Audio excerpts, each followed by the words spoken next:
My name's Megan. I'm the research coordinator for GRICon, and I'll be moderating this session. So today we are joined by Dr. Lonnie Wollmuth, who is in the Department of Neurobiology and Behavior at Stony Brook, and this work is in collaboration with Dr. Howard Sorokin. He's going to talk to us about zebrafish studying brain development and NMDA receptors. So we're really excited to hear from Dr. Wollmuth. And if anybody has any questions, you can log in the app and ask your questions there, or we'll also have time for questions at the end. So thank you, Megan. Yeah, I'm going to talk to you today about zebrafish. And I always like to start off with this slide first, just to emphasize my background's in NMDA receptors. So I'm not a zebrafish geneticist, but I've become a zebrafish geneticist.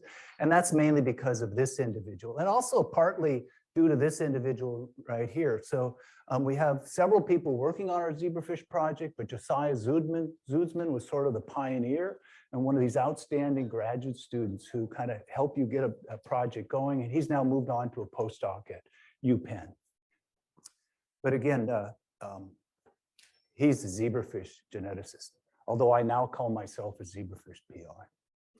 So the reason we're at this meeting is because we know now that there's a lot of variants, mutations, either missense or nonsense mutations in genes encoding NMDA receptors. And these mutations are associated with a variety of clinical outcomes, right? Epilepsy, intellectual disability, autism, muscle or movement disorders, and other sorts of disorders like schizophrenia.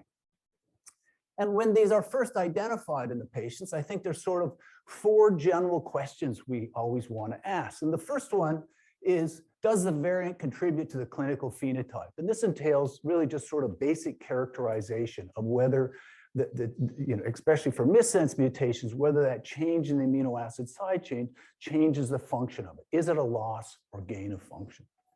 There's also questions sort of just from a structural function perspective is, what's the structural basis for how the variant causes alterations in receptor function?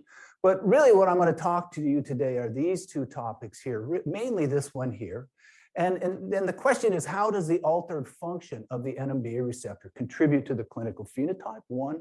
And two, how to treat clinically the individual or a family with the variant. How to really, after meeting families and seeing the patients, really, I think the first step that would be beneficial to them is improving the quality of life. And that in many aspects of that.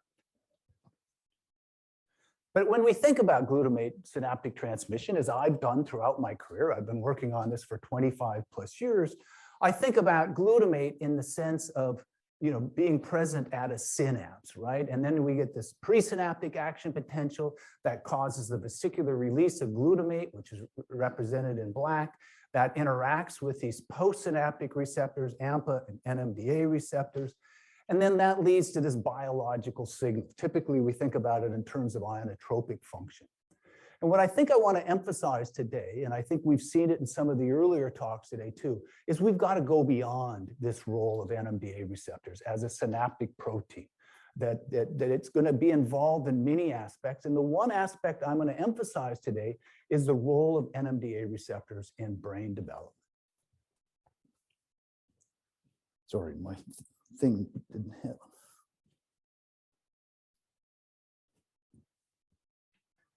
So again, we're going to focus on these two general questions today, and we're going to use zebrafish as a model. And zebrafish offer many advantages, and I'm not going to go through all of them, but I just want to emphasize three of them. One is rapid development, right? So they undergo very rapid development, and again, I said we want to understand the role of NMDA receptors and disease-associated variants, how they're involved in brain development. So this is a real advantage.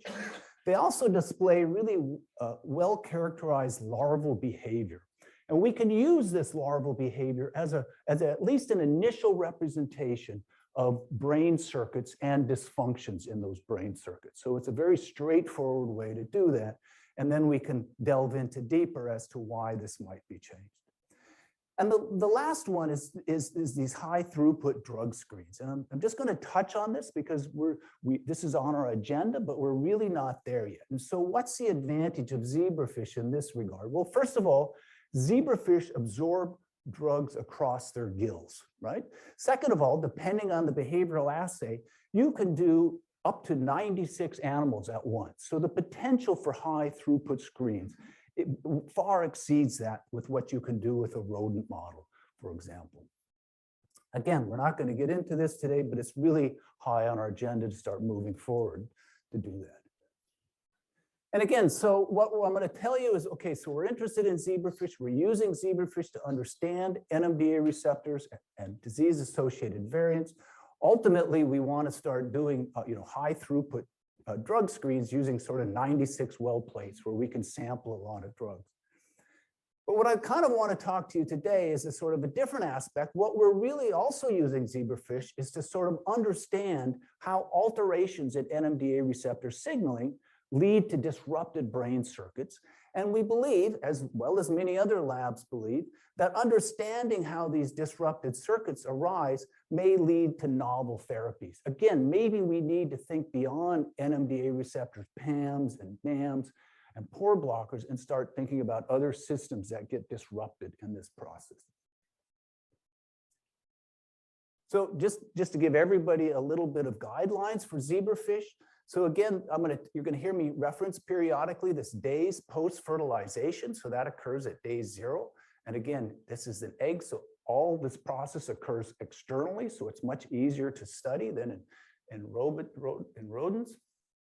And you have this 3-day period. It's called the embryonic development period. And the egg goes from this fertilized egg through this whole process here. And at the end of day 3, you're at this state here. And then at day 3 forward, the zebrafish display a lot of well-defined behaviors that can be characterized.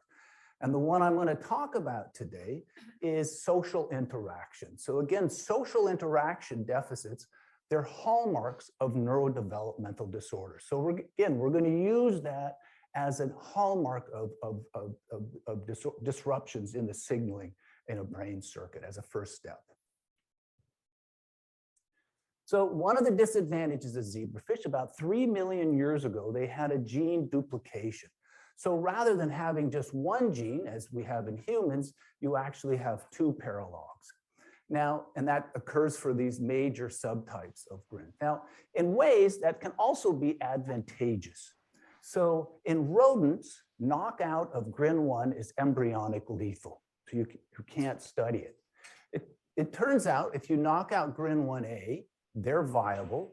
GRIN1B, these 2 paralogs for GRIN1, they're also viable. And if we cross these 2, in which case we have no NMDA receptors in the animal, they survive till 10 days post-fertilization. So it gives us an opportunity to study, the general role of NMDA receptors in brain development. And we published on that. We have 2 more manuscripts coming along, working on that. But what I'm going to talk to you today about is our work with GRIN2B here, okay? And tell you this story here that we just published this year. But before I get there, I want to give a little more background on this. And the question is, are zebrafish a good model to study human variants?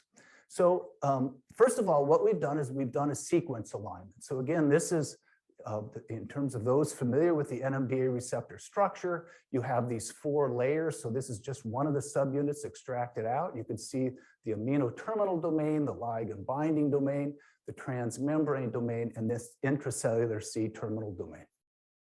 So we did sequence alignments between the human subunits and the zebrafish paralog. So from about here, all the way to the end of M4, everything in terms of sequence similarity is close to 100%.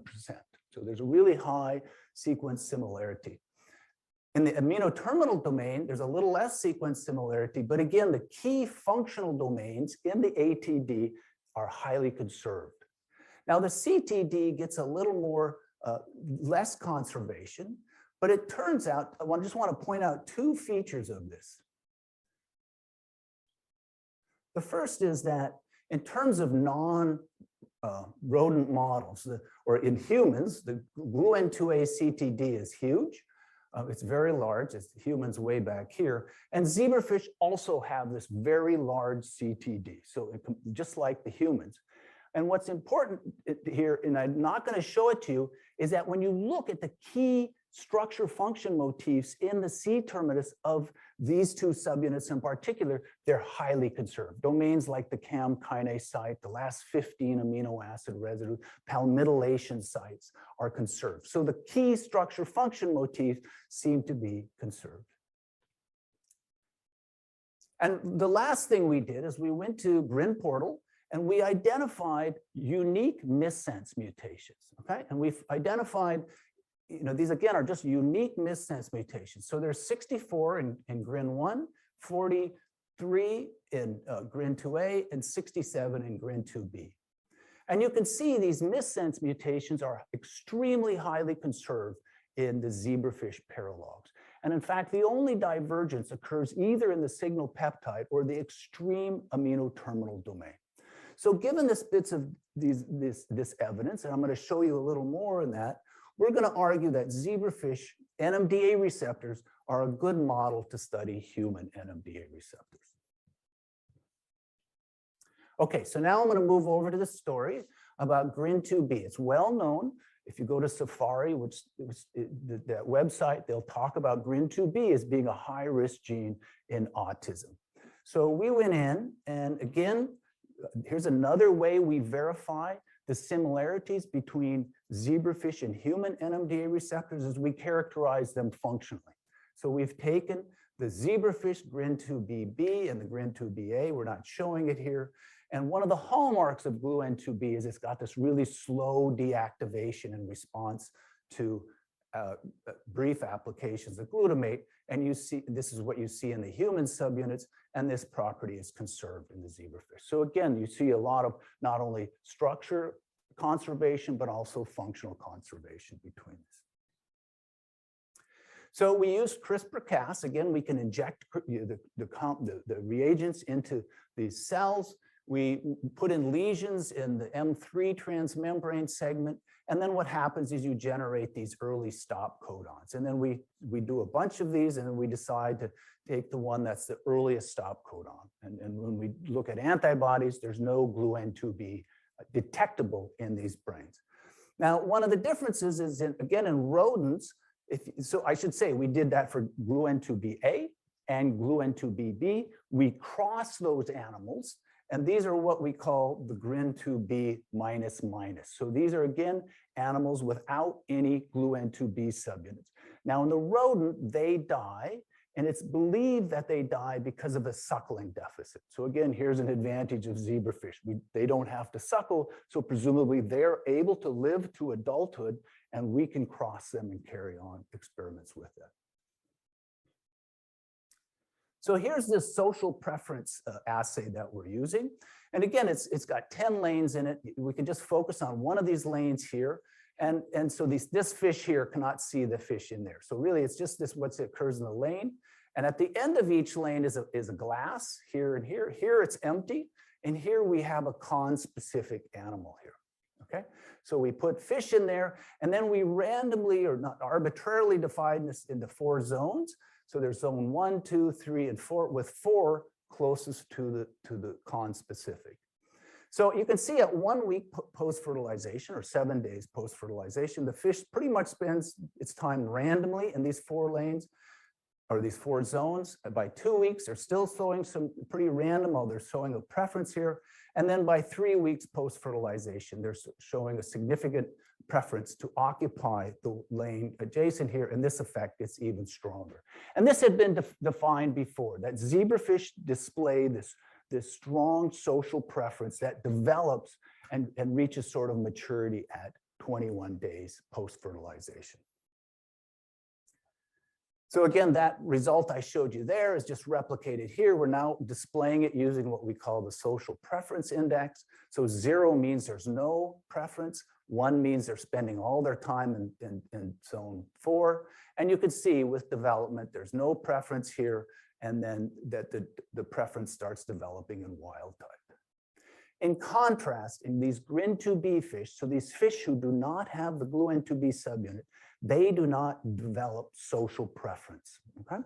And And again, this idea is, this is again just another way to represent the data and a little different. Again, you can see, so we can compare statistically, and again, we see this lack of development of social preference in these GLUN2B knockout animals. Now, we tried this same assay with another high-risk gene in autism, fMRI1. There also we see a social deficit. Notably, however, in any of the other NMDA receptor genes that we tested here, the paralogs, none of them show this social preference deficit. It's very highly selective for GRIN2B knockout. Okay, so now we've identified a behavior, and sorry, sir, I have a movie I want to run here. And so now we've identified a behavior, a deficit that says some part of the brain is no longer developed properly. And sorry, I should have pointed this out earlier. And we're going to label now in the brains, and this is again one of the advantages of zebrafish is we got transgenic lines that express a red marker in the V-glut or excitatory neurons and a green marker in the DLX minus neurons.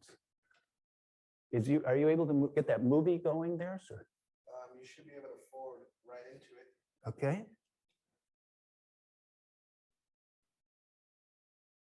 Not taking for you? Oh, I did it.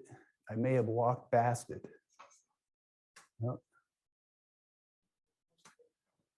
Anyway, if we can't do it, it's no big deal. It's okay.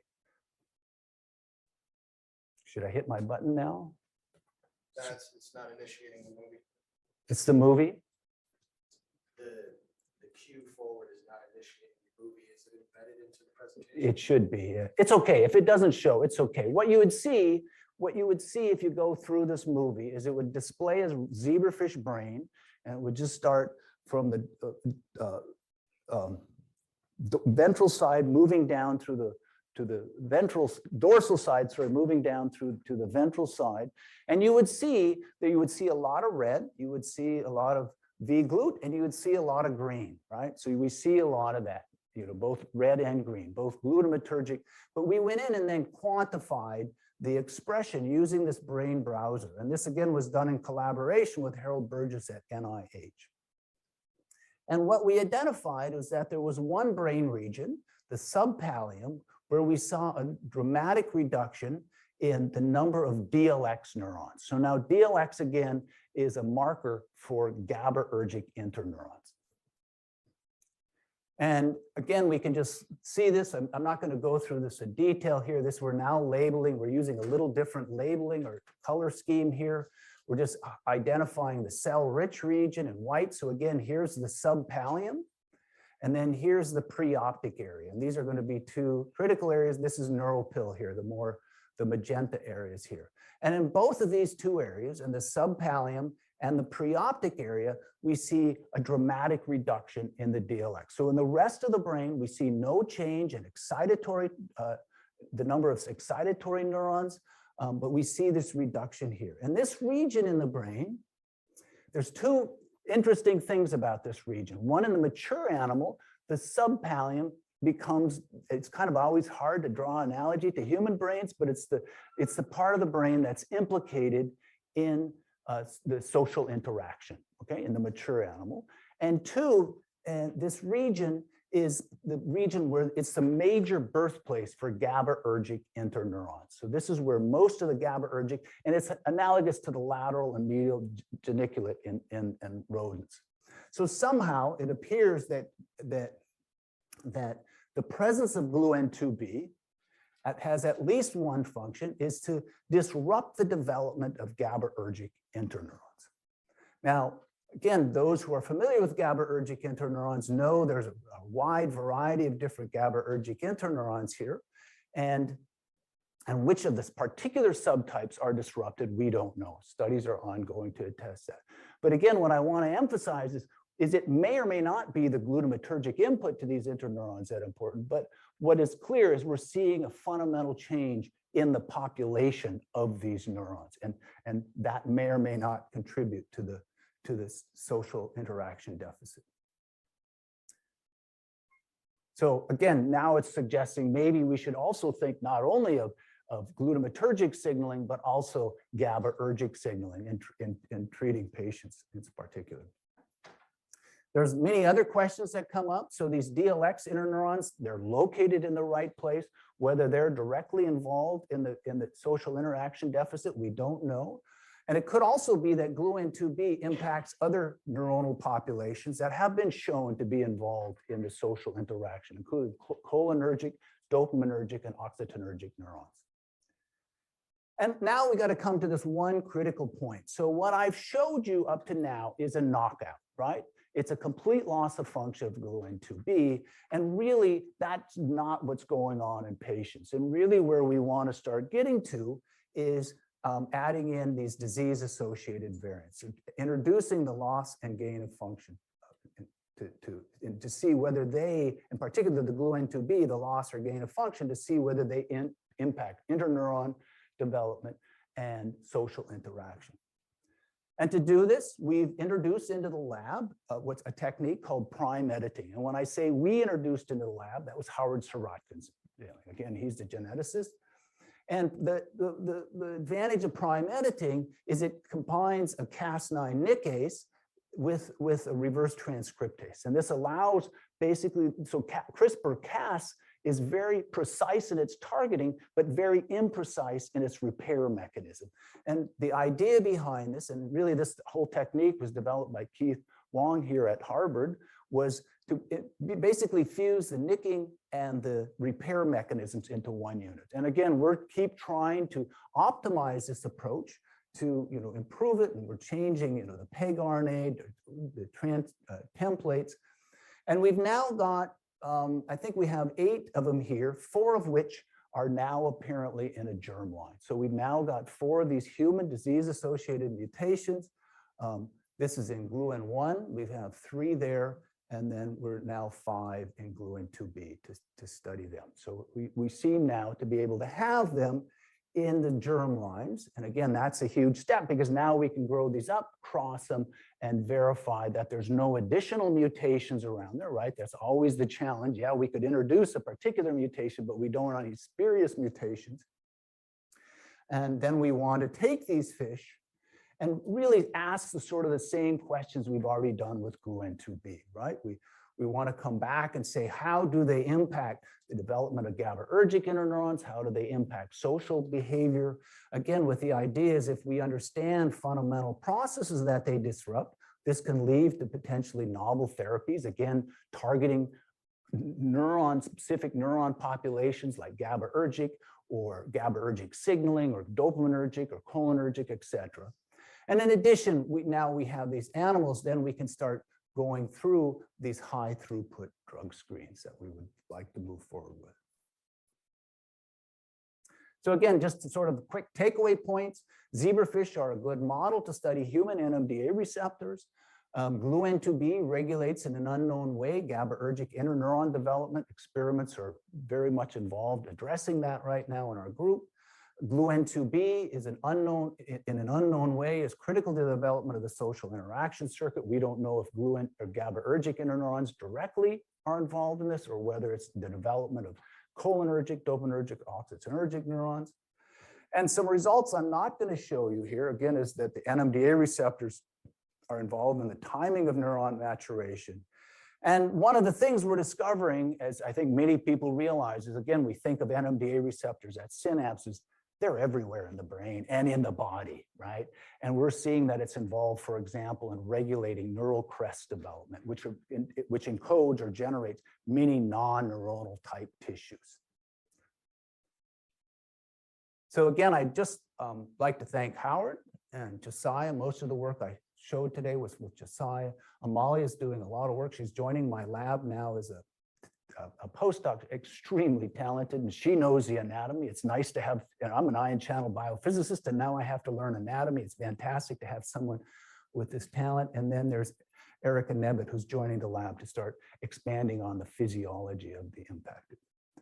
And that's it. Thank you very much for your time.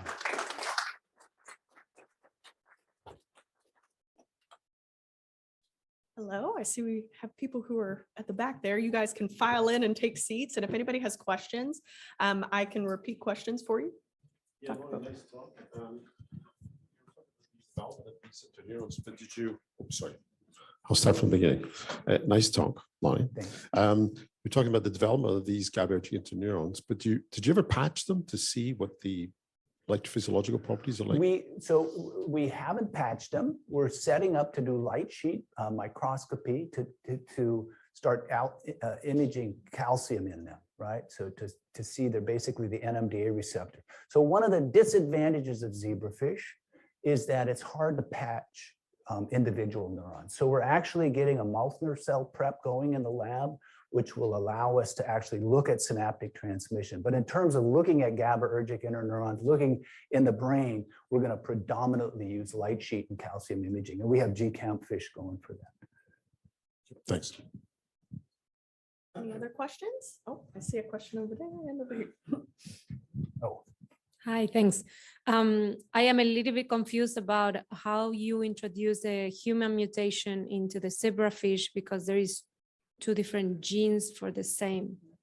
So if you can explain. That's an excellent question. So that's an excellent question. So really, as we know, in humans, there's two genes, and one of them is the only one affected, right? What we are doing, we're going to introduce it into predominantly gluN2B, and then we're going to cross it with so we're going to introduce it into one of the BB subunits, and then we're going to cross them with a gluN2B knockout. So they'll only have we'll have the two genes in there, one of which will have the disease-associated variant, and the other one that has the wild type. And in fact, the priority experiment is to start looking at sort of a gene dosage effects of having just one subunit, initially looking with all four, and then gradually narrowing it down so you only have what occurs in the human, okay? I think there was a question over here. Excuse me. Some of us are intrigued by the non-neuronal NMDA receptors, in particular the ones expressed in the hematopoietic system, and we want to use potentially that expression to try and see if we can look for biomarkers. I just wondered if you had an opportunity to look for expression of green genes in zebrafish embryo and larvae to check if they express in the developing hematopoietic domains or types of non-neuronal areas. So I hate to say it, we've looked at the expression in neuronal tissue, but now, I mean, that's a whole new project. Neural Crest is a whole new project that someone is taking over in the group, and they'll come back to that to see expression and whether it's an autonomous or non-autonomous action, but it's clear that the NMDA receptors are having effect in non-neuronal tissue in these zebrafish. Thank you.